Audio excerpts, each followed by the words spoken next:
नमो नमः। नवम कक्षायाः शेमुषी इति संस्कृतपाठ्यपुस्तकस्य अनुशिक्षणे भवतां स्वागतम्। अद्य वयं पञ्चमस्य पाठस्य प्रथमं भागं पठामः। अस्मिन् पाठे वयं सूक्तिमौक्तिकम् इति विषयं पठामः। अधुना अस्य पाठस्य परिचयं प्राप्नुमः। प्यारे बच्चों, संस्कृत साहित्य में नीति ग्रंथों की समृद्धि परंपरा है। इनमें सारगर्भित और सरल रूप में नैतिक शिक्षाएं दी गई हैं, जिनका उपयोग करके मनुष्य अपने जीवन को सफल और समृद्ध बना सकता है। ऐसे ही मनोहारी और बहुमूल्य सुभाषित यहाँ संकलित हैं, जिनमें सदाचरण की महत्ता, प्रियवाणी की आवश्यकता, परोपकारी पुरुष का स्वभाव, गुणार्जन की प्रेरणा, मित्रता का स्वरूप और उत्तम पुरुष के संपर्क से होने वाली शोभा की प्रशंसा और सत्संगति की महिमा आदि विषयों का प्रतिपादन किया गया है। बच्चों, इस पाठ का नाम है सूक्ति मौक्तिकम। सूक्ति मौक्तिकम का मतलब होता है सु प्लस उक्ति ही प्लस मौक्तिकम। सु यानी सुंदर, उक्ति यानी वचन, मौक्तिकम यानी मोती। बच्चों, मैंने आपको दीर्घ संधि पढ़ाया हुआ है। उसमें बताया है कि छोटा ऊ मिलकर के बड़ा ऊ हो जाता है, इसलिए यहाँ पे सूक्ति मौक्तिकम यानी कि सुंदर वचन जो मोती के समान है। आइए बच्चों, अब हम सब पहली सूक्ति पढ़ लेते हैं। वृत्तम यत्नेन संरक्षेत वित्तमेति च याति च अक्षीणो वित्ततः क्षीणो वृत्तस्तु हतो हतः। बच्चों, मैंने यहाँ पे इसका अन्वय और शब्दार्थ भी दिया है, जो आप सबको ध्यान से पढ़ना है। बच्चों, वृत्तम का अर्थ है चरित्र और वित्तम का अर्थ है धन। तो इस सूक्ति में ऐसा कहा गया है, वित्तम यत्नेन संरक्षेत, हमें अपने आचरण की प्रयत्नपूर्वक, यत्नेन यानी प्रयत्नपूर्वक, संरक्षेत रक्षा करनी चाहिए। वित्तमेति, वित्तम यानी धन, एति यानी आता है, च और याति चला जाता है। धन तो आता है और चला जाता है। अक्षीणो वित्ततः क्षीणो, अक्षीणो इसमें संधि है बच्चों, तो है अक्षीणः। अक्षीणः यानी नष्ट नहीं होना।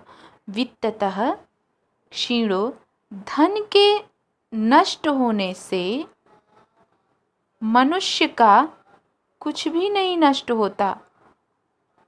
वित्तस्तु हतो हतः, लेकिन आचरण या फिर चरित्र के नष्ट हो जाने से मनुष्य भी नष्ट हो जाता है।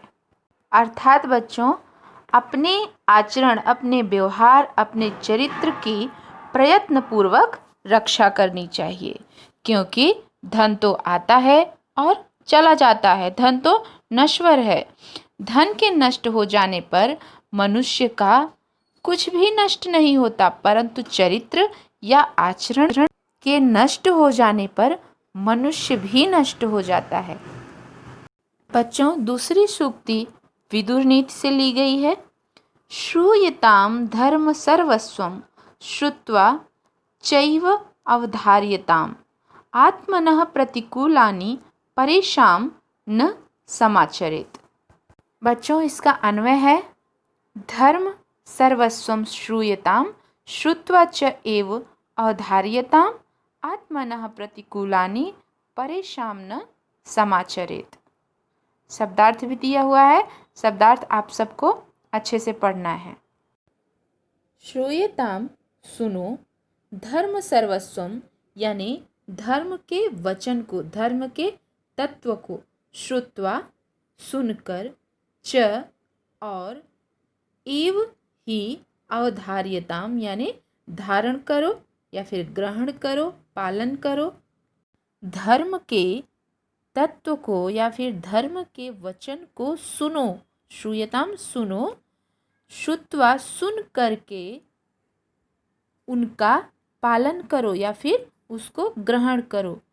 आत्मनः प्रतिकूलानि, आत्मनः यानी अपने आप को, प्रतिकूलानि विपरीत, आत्मनः प्रतिकूलानि जो अपने आप को अच्छा ना लगे, प्रतिकूलानि यानी विपरीत, जो अपने आप को अच्छा न लगे, परेशान दूसरों के साथ नहीं समाचरेत, दूसरों के साथ वैसा आचरण नहीं करना चाहिए। बच्चों एक बार फिर पूरे श्लोक का मतलब समझ लीजिए।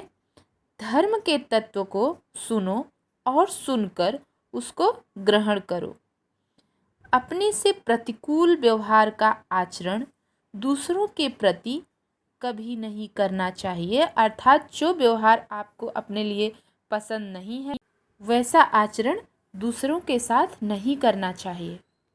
बच्चों इसके साथ ही आप सबको पांचों लकार अच्छे से याद होना चाहिए, जैसा कि लट लकार वर्तमान काल यानी प्रेजेंट टेंस, और फिर है लंग लकार यानी भूतकाल पास्ट टेंस, और फिर है लिट लकार यानी फ्यूचर टेंस भविष्य काल, फिर है विधिलिंग लकार, विधिलिंग लकार जो है वह चाहिए के अर्थ में प्रयोग होता है, और फिर है बच्चों लोट लकार, यह आज्ञा या प्रार्थना के लिए प्रयोग होता है।